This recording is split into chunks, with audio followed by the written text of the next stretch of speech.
Sorotan berikutnya, Mensesnek Prasetyo Hadi menegaskan tak ada rencana Wakil Presiden Gibran Rakabuming untuk berkantor di Ibu Kota Nusantara.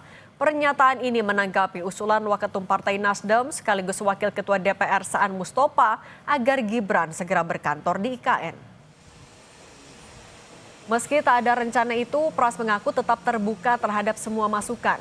Pras bilang saat ini pemerintah tengah berupaya keras untuk mengejar target penyelesaian area pusat pemerintahan di IKN. Pemerintah menjadwalkan infrastruktur lembaga eksekutif, legislatif, yudikatif beserta fasilitas penunjangnya bisa rampung dalam waktu 3 tahun. Lihat dari ini, posisi sekarang kita ada di sini, nanti akan ada. Sekarang kita bangun adalah istana dan kantor. IKN kita terima semua masukan, tapi tidak ada rencana seperti itu.